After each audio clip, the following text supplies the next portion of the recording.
Hey there, good morning. Today I'm going to be doing a full 6-month / annual maintenance on this Manitowoc Indigo NXT ice machine. Let's get into it. So first step, I'm going to go ahead and take out screw here, and take this front panel off. Now that the screws are out, you can just open this. There is a tab right here on the top. Press this tab down and the door will come off. And then your top panel should just go up. You can take that off. And then your left panel / right panel. And then this left panel. So right now the machine's off on full bin. So all you're gonna do is just clear this ice out of the way. The machine will go to making ice mode, but you're gonna turn it off, and then you're gonna hit the clean button. You're gonna go to continue. You will be locked into a 30-minute free cycle unless this is software version 9.2 or newer. So we're good there. Continue, turn off when complete. You have 45 seconds of dumping, and then it's gonna fill with water. Let's get 3 or 4 ounces of descaler and add it to the machine. So we're in water fill. You could wait until it says add chemicals, or you can just add it now. There's no real harm in doing that. I like to pour it between the evaporator and the water curtain. It's the easiest way to get it in there. This is eventually gonna say add chemicals, and you're just gonna hit the button that says chemicals added. While we're waiting on that to finish, we're gonna take all this ice out and we're gonna dump it. You can change that water filter and clean the condenser back there. In the process of removing all of this ice, like I said before, this says please add chemicals and confirm. I already added the chemicals, so just hit that button. It'll wash for 10 minutes, and then it'll do a flush fill several times, and then shut off. So all the ice is out of the bin, in the can. We are now in the rinse and flushing stage. We're just gonna let this go because we have other things to take care of, like a water filter and the condenser. Let me show you where I'm dumping this. When you dump your ice, make sure you dump it out of the way somewhere, because it's gonna be there for a couple days, especially since it's so cold out here. For reference, that's 500 pounds of ice, about 2.5 of these buckets worth. This thing's still rinsing and flushing. We're gonna let it go, but like I said, we're gonna go ahead and change this water filter. Pretty easy to do. You're just gonna find your water source, which comes off of this line. Find your turn stop, turn that off, and then you can use this purge hose, this red purge hose. Just stick it in the bin, relieve the pressure,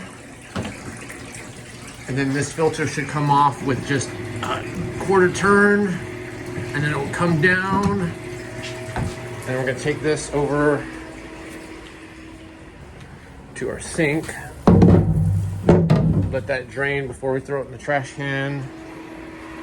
And then we're gonna take our new one, plug this in, push it up, and then quarter turn. Our purge hose is already open, so we're just gonna go ahead and open this guy over here somehow.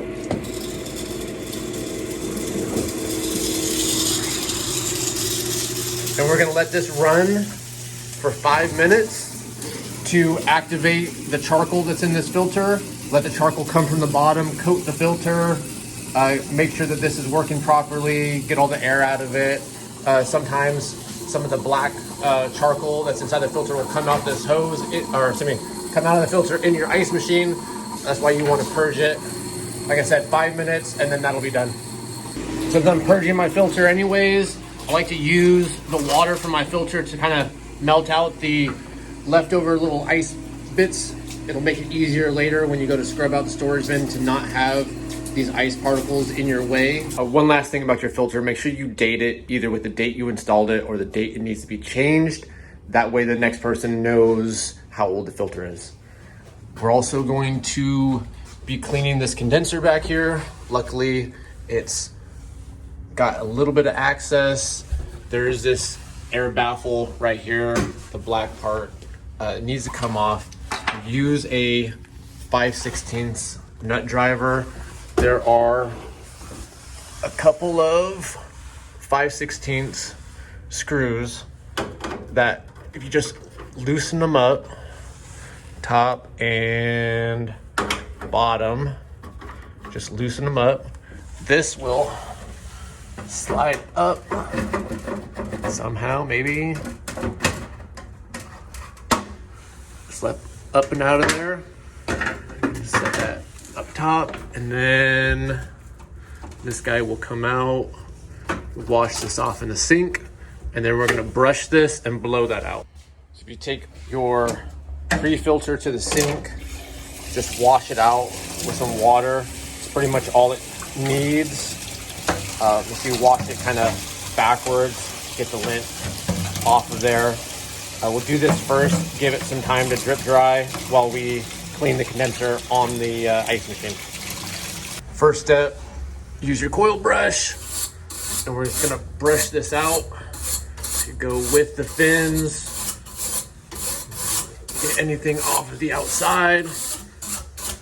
It's not too bad. And then you're gonna use your compressed air / compressed nitrogen, and you're gonna blow this out.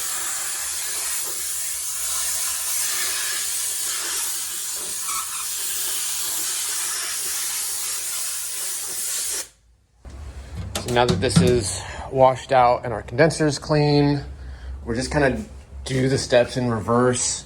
Take this, put this in place. Like that, slides in on that side, and then make sure it's over that bottom lip.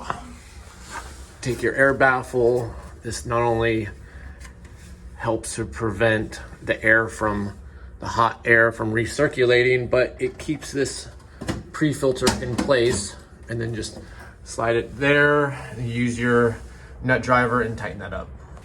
Now that you've run your descaler, emptied your ice, changed your water filter, and cleaned your condenser, we're gonna start disassembling this so we can clean all the parts. We're gonna unplug it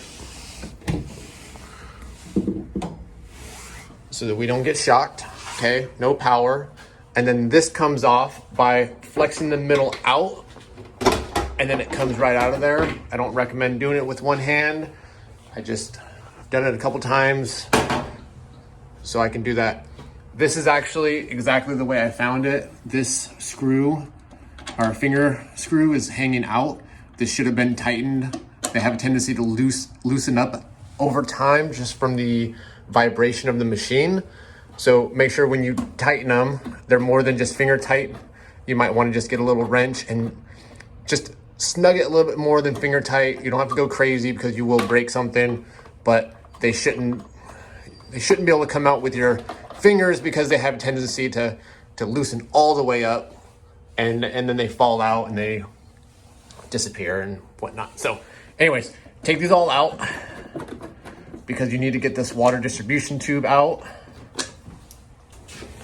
Now that all the finger screws are out, that just pulls right out of there.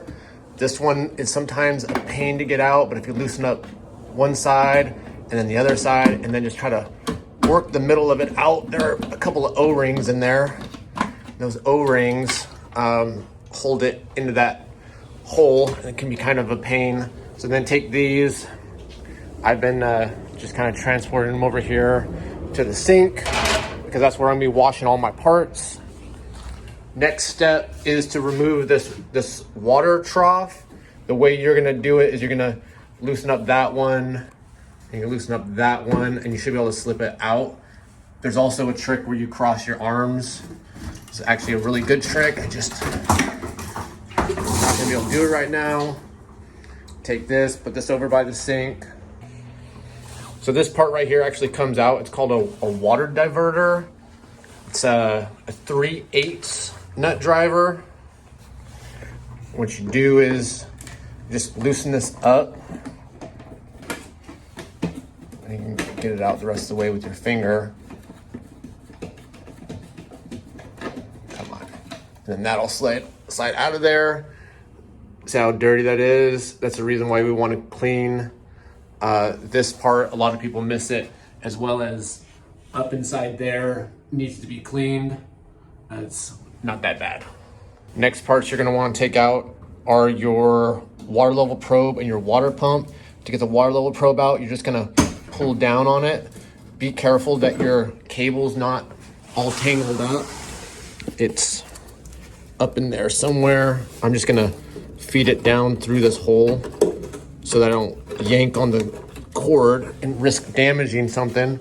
You only need it out enough to where you can push on this, and then you can unplug it.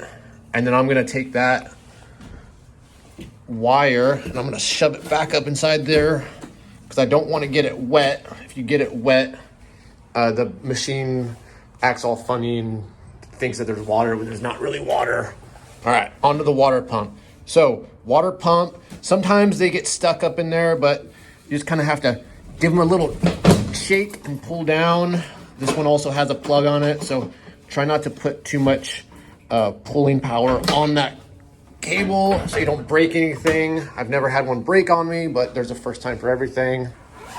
Like before, just make sure your power plug is up and tucked away. You don't want to get that wet either, because you will short when your water pump goes to turn on. All right, so this is the dump hose. This is the dump valve right here. We're going to inspect the dump valve. My assumption is that it's going to be clean.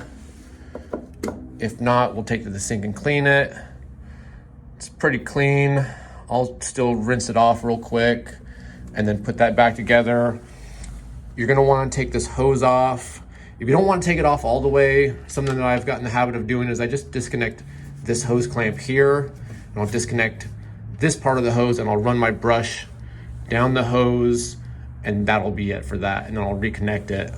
Sometimes these hose clamps can be a pain. If you just grab them with a pair of needle nose pliers and turn them to the side, it'll snap right off. And then you just kind of wiggle this back and forth.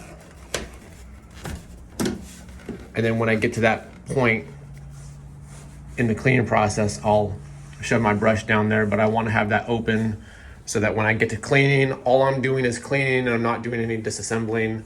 I think that that's everything that needs to be disassembled. Sometimes we will take off the actual dump valve like housing and clean. There's a portion of the hose right there that connects to the actual water transfer hose, or whatever the technical name for it is. That gets nasty, so every once in a while we'll clean that as well. Part of your maintenance process should be inspecting the condition of your evaporator. They have a tendency to build scale, and the more scale on the evaporator, the harder it is for the ice to fall off, because the scale acts like a bunch of little hooks in the ice and doesn't allow it to slide like the normal metal surface or nickel surface would do. You also want to check for evaporator separation. The last thing we're going to check before we start cleaning is our electrical compartment, where our contactor and control board and all that is at. We're just going to do a visual inspection, look for any burnt wires. We're going to try to find a good angle, get a look at our contactor. We're gonna look at our capacitor, make sure that that's not bulging in any way. Just look for anything that doesn't look normal, looks like it might be an issue, and then make repairs as required. This looks really good, and I'm comfortable just closing it up and moving on with the process. All right, so when you get to the stage of where you're actually ready to clean the disassembled ice machine, everyone's process is a little bit different. Some people use wet rags, some people use sanitizer to scrub with. I like to spray everything with descaler. I let it sit for 3-4 minutes, and then I move on with the scrubbing. All right, don't forget what I was saying earlier about using the wire brush. This is one of the holes that you need to make sure you use the wire brush on. That'll go all the way up to that top hole. You just want to make sure the walls are cleaned out up there. This machine is actually not in too bad a shape, so I'm not worried about it. I'm dropping stuff. And then you're gonna use the same brush. It's better to do this one second because this one's usually pretty dirty, but just shove it down in there. And then it should go all the way to the back. And then just pull it out. And be careful because it likes to fling stuff. And that wasn't too bad either. So I got in the habit of just doing this first because I've got 1 or 2 times in my past where I forgot to do this, turn the ice machine on, and turn the ice machine on, and water just dumped everywhere because I didn't connect my pieces. So if you run into an issue where you're forgetting to do something, just change up your process a little bit, make that to where it's your first thing opposed to your last thing, and then you won't forget it in the future. So you just get that on there and then tighten your hose clamp, make sure that's secure, make sure that your back didn't come disconnected. I don't want to forget to mention that that is a condensate pump. Some people call it a sump pump, whatever you want to call it. What it does is it collects the water from here as well as the storage bin, and it pumps it up that hose through there, through the wall, all the way around to the washer and dryer connection through this hose and goes in the drain. You gotta do what you gotta do to get ice. After you scrub and rinse, you're gonna wanna get some ice machine sanitizer, put it in a generic spray bottle, use maybe 2 ounces per bottle, and then fill the rest up with water. And then you're just gonna spray everything. Every little bit and piece that you can get to, make sure you spray it. Also, this stuff doesn't feel good when it gets on your skin, so make sure you wear your eye protection. If you can't keep it off your hands, make sure you wear gloves. If you do get it on your skin, just make sure you go and rinse it off relatively quick, because the longer it is on you, the more it starts to burn. This stuff is food safe. Doesn't taste the greatest, but we're able to spray it all over this ice machine because it's not going to hurt you if you ingest it. Now that we've completely covered this thing in ice machine sanitizer, it's important to let it dry in place. You don't want to rinse it off. The way the ice machine sanitizer works is it dries in place, creates some sort of barrier to inhibit growth. Now we're going to focus on our parts.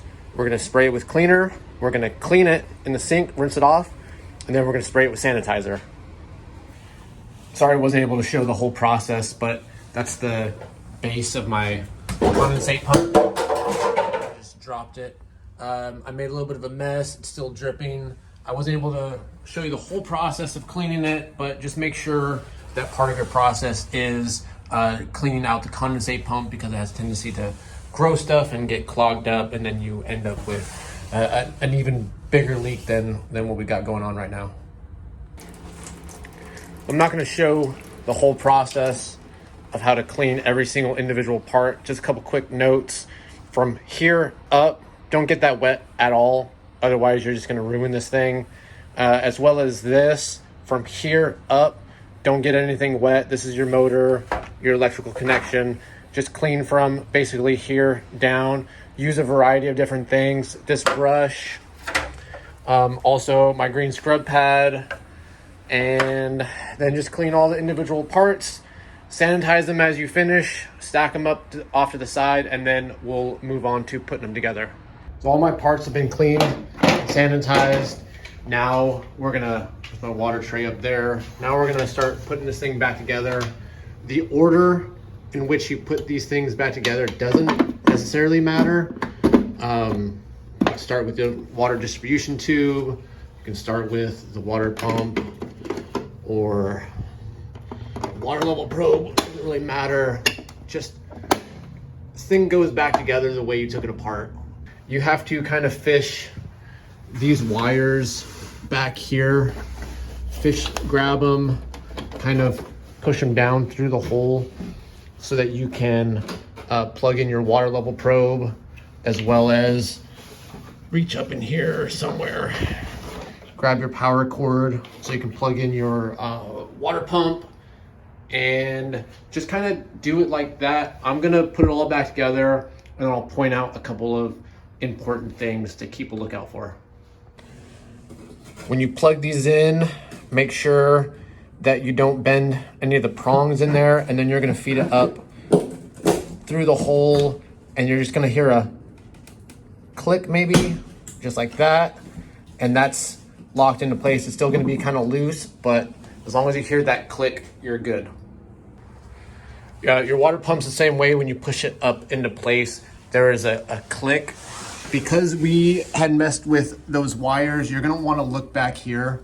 Make sure that whatever the wires are that you pushed up in here are clear of that condenser fan, because I have had it happen to me before where the wire ends up rubbing against the fan, and then you have to, you know, freak out for a half second, unplug the machine and adjust that. So do it first.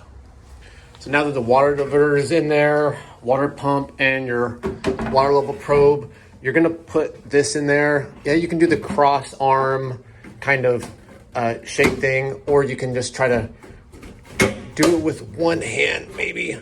Once you get it lined up, you just push it in and get it just behind that water pump, and then lift it up and then push it back into place just like that.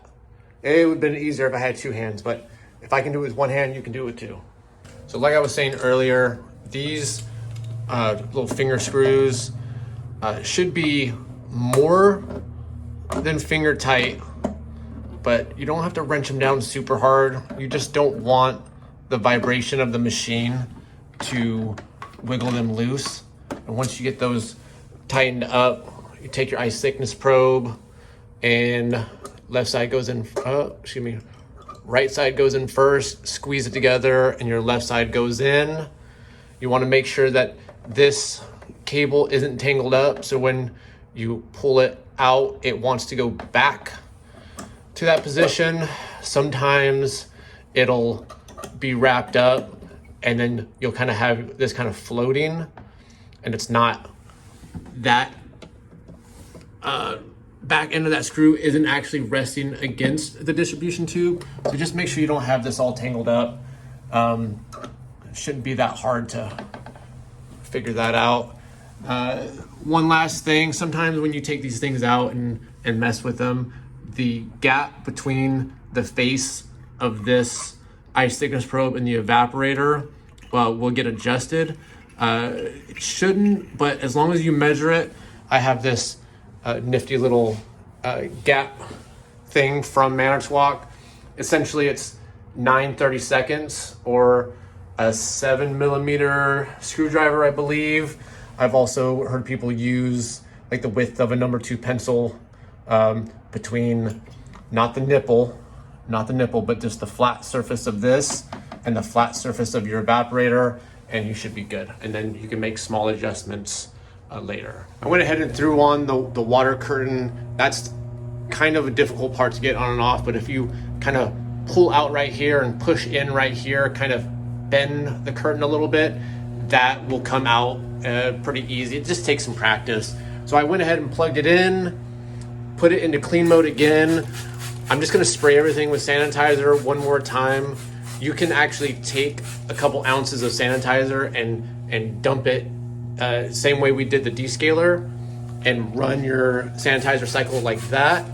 because this thing is already so clean and I already sprayed so much sanitizer on it, I'm not gonna worry about adding a full 2 ounces. I'm just gonna make sure I coat this really, really well, and then I'm gonna let this run through a sanitizer cycle, or excuse me, a clean cycle, to kind of rinse out that sanitizer and get that sanitizer to go through all my water tubes, and then let it do its fill flush all the sanitizer out, and then I'm gonna turn it on and check for proper operation. We ran through our clean cycle. That's all complete. I swapped this over to ice mode, so this will display making ice. I did wipe off the inside of my front panel. That's sometimes forgotten, but it's very important. I'm going to start a timer, let it do its thing, and then show you what it looks like when it's all done. So this thing's in the process of making ice right now. It's maybe 7 or 8 minutes into the process. While it's doing that, I'm gonna spray down all my exterior surfaces with some stainless steel cleaner. It'll make it look really good. And there it goes. We just went into harvest. This thing is gonna drop ice in about a minute. This thing is getting ready to drop. I felt the ice, it was sliding forward. There you go, curtains pushing out. Ice falls into the bin. We're gonna take a quick look at it, see what our thickness looks like. So first cycle, this looks pretty good. Our bridge thickness is about 1/8 inch, which is exactly what we're looking for. And we'll throw that into the sink. And we're gonna close this all up, finish wiping it down, and then we're out of here. So I'm all done with this 6-month maintenance for the Manitowoc NXT. Different sizes, you know, the 400, 500, 600, 700, they're all pretty much the same. The only thing that's different is the size. The bigger you get, sometimes they're shaped a little different. Sometimes they're 48 inches wide. Sometimes they have 2 evaporators facing each other, but the process is essentially the same. One thing that I had lots of trouble with was that condensate pump back there. I didn't show you the whole process, but a bunch of scale had come out of this machine, had gone down my storage bin drain, and was clogging up the, what do you call it? It's like a check valve. It clogged up with scale, and my pump wasn't able to pump water. So I had to disassemble that, and it was a pain. But anyways, I'm all done. I appreciate you all watching. Thanks for your support, and I'll see you next time.